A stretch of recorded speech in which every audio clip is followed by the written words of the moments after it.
Bonjour à tous, c'est le Killer qui vous parle pour une nouvelle live construction, aujourd'hui consacrée à un ensemble de jeux Lego Star Wars sorti en 2014, si je dis pas de bêtises. Il s'agit de la référence 75053. 75 000, oui, 53, voilà, comme ça. Donc le Ghost tiré de la série Star Wars Rebels, un d'ailleurs des premiers modèles, si je dis pas de bêtises, qui est apparu justement pour mettre en avant cette série-là en Lego, quoi, ainsi que son petit véhicule qui va avec, mais que je n'ai pas là et qu'on verra peut-être rapidement à l'arrière, d'ailleurs boîte qui est assez large comme on peut remarquer. Et donc c'est ça qu'on va construire aujourd'hui, donc c'est un modèle qui m'était pas mal demandé quand j'ai fait une vidéo live où je demandais quel modèle vous voudriez voir, et surtout celui-là qui est donc effectivement là comme on peut voir, vous pouvez combiner ce modèle-là, le Ghost, avec le fantôme.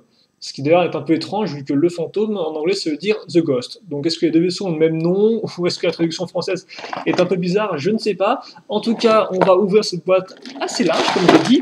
Alors je pense qu'elle est large parce qu'il y a des pièces qui m'ont l'air justement assez larges, une espèce de grosses pièces. Donc ceci expliquant cela, et ça se trouve il y a aussi beaucoup de pièces, ça se trouve je ne me suis pas fait arnaquer. Parce que comme vous le savez, les Lego Star Wars sont assez coûteux, et donc d'affaire que des fois, même si vous achetez un modèle qui coûte, je sais pas moi, mettons 110 euros, et bien vous avez au final assez peu de pièces. Bien sûr, relativement au prix, quoi. Donc on verra un peu ce qu'il en est avec le Ghost, on verra combien de temps ça nous prend à construire. Là encore, au final, je n'en sais pas vraiment. Ah bah tiens, justement, c'est une de ces fameuses pièces larges. Là encore, je ne sais pas. Je ne me suis pas trop renseigné sur le modèle. Ah bah donc, il y a quoi faire. Il y a combien de sachets en tout que j'ai enlevé là? Alors, déjà la boîte de côté pour l'instant. Et donc ensuite, alors deux modes d'emploi, ok. Deux pièces visiblement à part, donc ces pièces-là. C'est cool. Une planchette de stickers qui est assez massif. Enfin, alors il n'y a pas non plus tant de stickers que ça, surtout qu'on a des gros stickers. Ceux-là, c'est des gros stickers rectangulaires, comme vous pouvez voir. Donc vos belles pièces toutes lisses, eh bien, elles vont sûrement se faire stickeriser, hélas. Un peu triste, mais bon, c'est comme ça. Donc je ne mets pas trop le focus pour l'instant, vu que voilà, si je peux le faire, voilà, comme ça, vous pouvez voir un peu mieux. Et donc, oui, je vous rappelle aussi qu'on ne posera pas les stickers dans la vidéo, car ça prend un peu trop de temps. Pour le reste, alors, un sachet numéro 3, un sachet numéro 1 qu'on va garder ensemble. Un, 2, alors, ok, d'accord. 1, 2, 3, 4, 5, 6. 6 sachets. On va mettre de côté les sachets numéro... tout, en fait, qui n'est pas sachet numéro 1. Voilà. Le mode d'emploi, on ne va garder que l'essentiel, à savoir le numéro 1. Là encore, le 2 va être mis de côté. Et nos deux petites pièces, enfin, pas si petites que ça, on va les mettre aussi de côté. Bah écoutez, je crois qu'on est parti en fait pour la construction. Est-ce qu'il y a une figurine ou pas? Il y a une figurine, donc je vais baisser d'un cran la caméra pour l'instant, vu qu'on va commencer avec la base de la base. Et là par contre c'est plutôt cool parce que même si on a des figurines, c'est Star Wars, c'est pas vraiment entre guillemets une sorte de playset. Donc là ce sera vraiment une figurine, peut-être qu'on sera directement le vaisseau, on entrera directement dans l'action. Et ça c'est plutôt cool. Donc, voilà. Hop. Second sachet. Donc oui, effectivement, j'ai quand même assez hâte de le voir parce qu'il me semble pas que je l'ai vu en vrai ce modèle. Donc c'est vrai que moi, je suis pas non plus un énorme fan de la licence Star Wars. J'achète souvent des modèles juste quand les vaisseaux me plaisent en termes de design parce que par contre j'aime bien les vaisseaux spatiaux. Mais c'est vrai qu'effectivement, ce design du Ghost me plaît pas trop mal, j'ai envie de dire. C'est pas vraiment trop mon style parce que je suis quand même plus dans les styles dynamiques, mais il a quand même une bonne tête. Donc on verra un peu à quoi ils ressemblent ensemble une fois assemblés. Mais pour l'instant, on n'est pas encore là, mais même très loin d'être là, je pense. On va commencer avec la figurine. Et il me semble que là encore, le modèle vient avec 4 figurines, dont la plupart exclusives, du moins qui sont apparues en premier dans ce modèle-là. D'ailleurs, c'est quoi son petit nom? C'est Kanan, c'est ça? Kanan Jarus, j'ai l'impression que ça s'appelle comme ça. Donc, il me faut juste des jambes en fait, parce que là j'ai la tête. Ah, il y a double imprimé, donc attendez, que je vous montre bien comme il faut le double imprimé. Il a l'air plutôt classique. Alors, hop. Ok. Voilà, donc Alan Jarus, avant et arrière. Un peu plus souriant tout de même, déjà on lui fait un peu plus confiance. Il vient forcément avec sa coupe de cheveux, donc queue de cheval, comme ceci. Quoique même pas trop queue de cheval encore, comme on peut voir, c'est juste... c'est assez court à l'arrière, quoi. Et enfin, il viendra avec un blaster, visiblement, et un sabre laser, vu que tout le monde a des sabres laser dans Star Wars. Enfin non, c'est vrai qu'effectivement, c'est un Jedi, donc je suppose, c'est un sabre laser. Je sais que j'ai pas du tout vu la série Rebels, donc je sais pas du tout de quoi ça parle. Donc là encore, si vous voulez vous faire plaisir dans les commentaires à me dire qui est qui fait quoi, etc., et sans trop spoiler non plus, eh bien n'hésitez pas à le faire, hein, mais évidemment ce sera informatif pour tout le monde. Pour moi, mais aussi pour les autres personnes qui regarderont les commentaires de la vidéo. Donc voilà pour la figurine, qui est d'ailleurs plutôt jolie, hein, elle est quand même assez propre, et même si assez simple au niveau des imprimés, ils sont assez efficaces.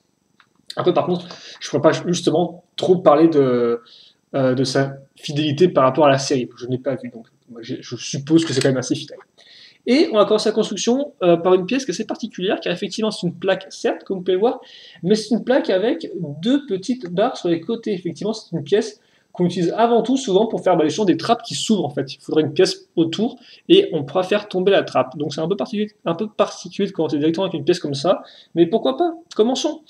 Donc commençons avec une x4 avec 3 trous circulaires. On va ensuite amener un peu de blanc, un peu de couleur avec ces pièces-là, comme par, donc des pièces 2x1 qui sont généralement de noms particuliers pour cette pièce-là, mais voilà, creuser un peu vers l'intérieur, comme vous pouvez le voir à ce niveau-là. Donc, ce qui vous permet de mettre, ce qui vous permet, par exemple, si vous faites un carré avec des pièces comme ça, vous pouvez mettre quelque chose à l'intérieur, contrairement à des briques qui elles seront fermées, quoi. Je ne sais pas si vous me suivez ou si je vous perds dès le début de la construction. Donc, je vais peut-être un peu ralentir le rythme. Pièce jaune, et ensuite des petites loupiottes. En plus en jaune transparent, donc ça fait pas mal de lumière, c'est rigolo. Et donc effectivement, c'est ce que je vous disais, la pièce entre guillemets d'encadrement, parce que l'une ne va pas sans l'autre, hein, même si bon, ça comme vous pouvez le voir, ce sont des barres qui sont de diamètre main de figurine, donc en clair, si vous voulez caser la pièce différemment, vous pouvez le faire aussi, hein, vous n'êtes pas obligé d'avoir la pièce comme ça pour utiliser la pièce intérieure. Ensuite vient une barre, alors, comme ceci. Voilà. Puis, comme ça. Et ça, ici. Et donc, logiquement, je suppose que, voilà, c'est pour enfoncer ça, pour coincer ça. Et sinon, hop, ça tombe. Donc ça, c'était plus une soute que vraiment un piège, hein, parce que de base, cette pièce-là était surtout utilisée pour faire des pièges dans des forteresses, dans des temples. Hein. Par exemple, je me souviens que c'était particulièrement utilisé dans le thème Adventurers, qui était un thème où on avait donc Johnny Thunder, un aventurier, qui allait en Égypte, effectivement, qui allait ensuite en Orient, et donc à chaque fois, on avait des temples avec des secrets, des trésors, et des pièges, justement, pour attraper ceux qui seraient un peu trop curieux, quoi, voilà. On va continuer maintenant à mettre donc des briques sur les côtés, donc encore des briques avec des trous circulaires qui nous permettront sûrement d'accrocher tout ça dans une base assez solide à l'aide de barres circulaires techniques, on verra ça sûrement après. On met une 2x4 ici, et puis là va venir entre guillemets une vraie plaque, donc sans fioritures, sans piège, sans trappe qui s'ouvre, bref, du solide, qu'on va utiliser pour caser d'autres briques comme vous pouvez voir, mais des briques 1x4 avec une rainure à l'intérieur. Ou une glissière si vous préférez, peut-être plus le terme exact, donc qui logiquement nous permettra de faire glisser des choses. Après, c'est à voir parce que ces pièces, effectivement, utilisées dans différentes façons à chaque fois, donc ça se trouve, ce sera utilisé d'une façon autre que pour faire une glissière, peut-être juste en tant que détail, par exemple. On met des petites 2x2 comme vous pouvez voir en dessous, et ensuite on va caser des pièces lisses. Alors, des pièces lisses 2x4 tout d'abord, comme ceci, et 1x4 comme cela. Donc par contre ça n'arrête pas de tomber, donc ça va rester en place ici. Ah oui, par contre j'ai oublié de préciser, mais là il y a un sticker normalement, un sticker avec bande jaune et bande noire, hein, genre attention danger, classique. Une fois qu'on a ça, alors par contre je vais peut-être en fait attendre de mettre au niveau du sol, je pense, ouais. Voilà, comme ceci. Oh, bon, on est bien, hein. Ouais, plus que bien. Car effectivement, on va continuer la construction directement en faisant de bas en haut une construction assez simple, assez tranquille, assez posée. Hashtag OKLM, comme disent les jeunes. Donc une fois 6 là-dessus, puis une fois 4 en gris foncé. On va casser des 1x2 comme power avec la pièce d'accroche ici qu'on mettra vers l'intérieur. Hop là.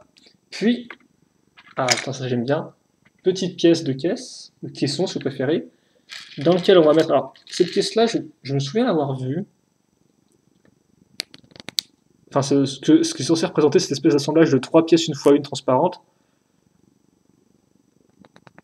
Je crois que c'est comme des trucs holographiques en fait qui ont un message dedans, si je dis pas de bêtises, à moins que je me trompe totalement, ce qui est aussi possible. En tout cas, on met ça là-dedans. Donc, cargaison sûrement un tant soit peu précieuse, je suppose, qu'on va refermer, comme ceci. Et on va caser ça ensuite, bah, justement, pile poil là, dans notre espace de 2x2. Donc ça déjà, c'est fait. Ensuite, on va continuer avec des pièces 2x2, déjà, donc ici et là. Comme ceci, puis une fois 6. Une fois 6, donc on aura ici et là.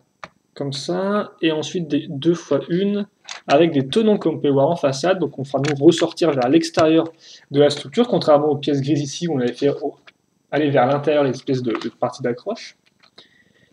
Et puis après, troisième niveau, donc là directement, vraiment sans s'embêter, hein, comme vous pouvez le voir, avec des 1 x 8. Alors ça, par contre, c'est vrai qu'effectivement, là, c'est une construction qui reprend des briques quand même assez simples en soi. Hein. On met la grosse brique, on s'embête pas trop avec des petites plaques ni rien, ça y va, ça bourrine direct. On met la glissière là vers l'extérieur de la structure. Ensuite, ne pas oublier aussi quand même de continuer à mettre une pièce à ce niveau-là. Ah, par contre, j'ai zappé complètement. On va caser une 2 x 1 avec une accroche à clip là-dedans, justement. Je me disais aussi, c'est bizarre qu'on laisse un trou, est-ce que c'est normal ou pas? Bah non, c'était pas normal. La 2 x 4. Puis ensuite vient 2 pièces lisses sur lesquelles on met un sticker. Donc après, visiblement un symbole, donc peut-être un logo de la faction qui pilote ce véhicule. Là encore, je suppose que ça appartient aux rebelles, mais est-ce qu'il y a plusieurs factions de rebelles? C'est tout à fait possible. Hein. Ensuite, qu'est-ce qu'on a? Alors, on va avoir... D'accord, ok. Donc les petites pièces, les petites plaques, comme je disais, elles vont quand même venir entrer en scène. On va en caser d'abord 2 ici. Donc des 1 x 1, comme vous pouvez le voir. Hein. Puis je mets cette pièce pentue à ce niveau. Et je mets à niveau avec d'autres 1 x 1 à ce niveau-là. Alors on peut se demander pourquoi on n'a pas casé directement la pièce pentue au lieu de faire un système de 1 x 1 pour remettre à niveau. Je pense que ça aura quelque chose à voir avec le fait qu'on ait une glissière, des parties lisses, et donc sûrement un objet à arrêter ou quelque chose comme ça. Quoi. Enfin, ça doit sûrement être pour ça qu'on a différentes hauteurs. Ensuite, on va recouvrir. J'aime bien ça. Donc, recouvrir avec, alors déjà, une x 6 à l'arrière. Ici. Ensuite, une entre guillemets à l'avant, donc à 1, 2, 3, là. Puis, une grosse pièce grise 4 x 6. Et ensuite, là, sur les côtés, vers l'intérieur, une pièce 1 x 2 avec, comme vous pouvez voir, une pièce qui ressort et qui normalement on met dans les glissières. En fait, ça c'est la partie entre guillemets mâle pour faire fonctionner une glissière, alors que les briques avaient la partie femelle, quoi. Aïe. Donc ensuite on fait ça, voilà. Donc un peu de blanc quand même, ça rajoute un peu de couleur, je trouve. Entre toutes ces teintes de gris. Oui. Donc c'est une nuance de gris, même si on n'a pas 50. Oh, oh, oh. Mais quel humoriste. Donc ensuite on met des 1 x 4 ici. Barre de 2 circulaire, puis, alors là, avec la pièce rouge, encore plus de couleurs, tiens, bim, dans les yeux, avec une poutre de 3, pourquoi pas. On n'oublie pas non plus, ah non, c'est fait en fait, en fait j'ai tout fait, c'est génial. On n'oublie pas les grandes briques qu'on va mettre ici, je pense que ça c'est un peu les dernières grosses pièces qu'on va avoir dans ce sachet, comme ceci, voilà. Et elle, par contre, ça va être la fête. Hein. Là, hop, c'est... Alors, c'est non pas l'attaque des clones, mais l'attaque des barres circulaires. Donc, il y en aura 4 par côté. Et oui, l'humour ne s'arrête plus. Même s'il a quand même l'air plus moisi qu'autre chose, hein, je vous avoue. Pas spécialement en très très bonne santé. On met ça là. Et ensuite, on va faire un petit module sur une... Ah, mais c'est embêtant, ça. Voilà, ici, toi. On va faire un petit module sur une 4x6. Donc, la 4x6 grise, elle est ici. Vient ensuite des 1 x 1 comme ceci, blanche. Puis 2 x 1 grise avec une barre circulaire sur les côtés. Ensuite, qu'est-ce qu'on a? Ah bah voilà, on a une pièce 2 x 3 marron à ce niveau-là. Dessus, je case cette pièce-là. Puis Je mets des petites poignées, donc... Est-ce que vous voyez ce que je fais ou pas? Ouais, je pense que vous pouvez voir. Donc poignée ici et là, comme ceci. Et c'est tout en fait, oui c'est tout. C'est tout, et ça viendra se placer à ce niveau. Voilà, comme ceci. Ensuite, eh bien, je pense qu'on va faire quelque chose de symétrique.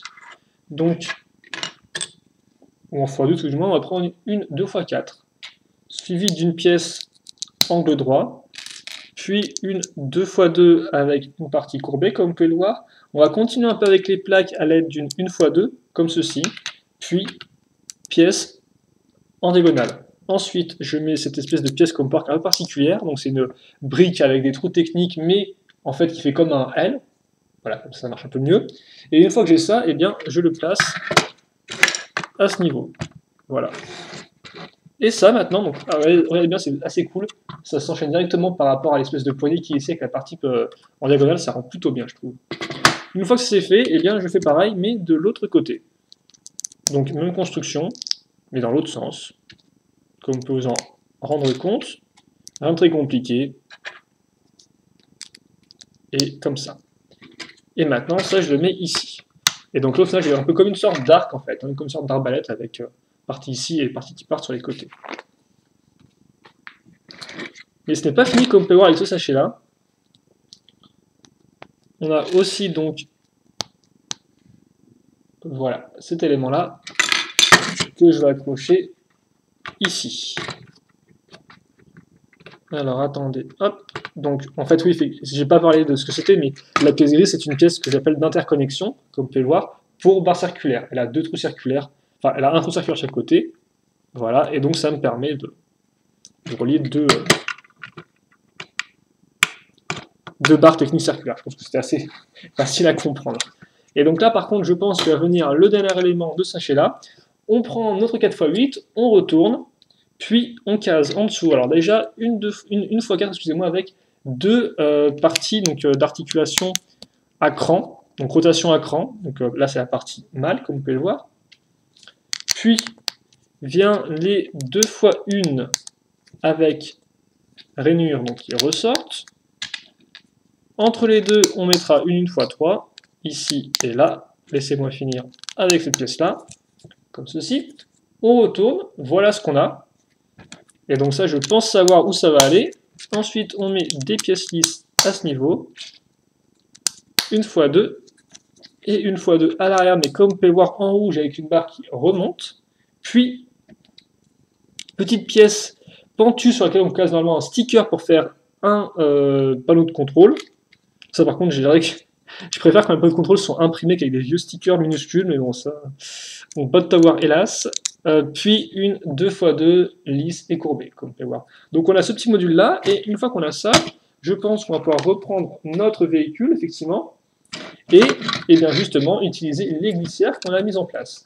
Donc pour faire glisser logiquement, et normalement, voilà, je vais attendre le clic. Alors le clic c'est quoi? Simplement, souvenez-vous, on a mis juste avant la construction une brique 2x1 avec un clip qui ressortait. Hein, souvenez-vous, j'avais oublié de le mettre et tout, et j'y repensé après coup. Et bien c'est ça en fait, si vous voulez. Notre clip s'accroche à la barre, voilà. Donc d'où le clic et d'où le fait que ça tient bien comme il faut. Et donc on a ça qui est terminé. Et on est à 18 minutes de construction. Et je pense que on va peut-être s'arrêter là pour la construction, je sais pas trop s'il faut continuer, mais là je serais bien partant pour faire un petit rythme de petite vidéo de 20 minutes, voilà, donc c'est vrai que ça peut embêter certains, mais je pense que ça sera plus tranquille pour moi aussi. Donc voilà, petite poignée, comme ceci, et donc oui, comme quoi effectivement manger le sabre laser, ça peut toujours être cool ça, à ce niveau-là, et effectivement j'en ai pas parlé, mais comme c'est un mec qui est assez coûteux, Lego vous donne un envers de briques, voilà, comme ceci. Donc voilà pour notre première partie de construction, comme ceci. Est-ce que tout le monde est bien comme il faut là? Oui, oh, voilà, comme ça. Et donc, bah, écoutez, déjà, je trouve qu'on a quand même un vaisseau qui a pris pas mal d'importance en assez peu de temps, hein, au niveau de la taille, comme vous pouvez le voir. Je trouve qu'il est quand même assez. Déjà, il fait une bonne taille, on peut s'attendre à un véhicule qui sera assez massif à la fin. Bon, voilà.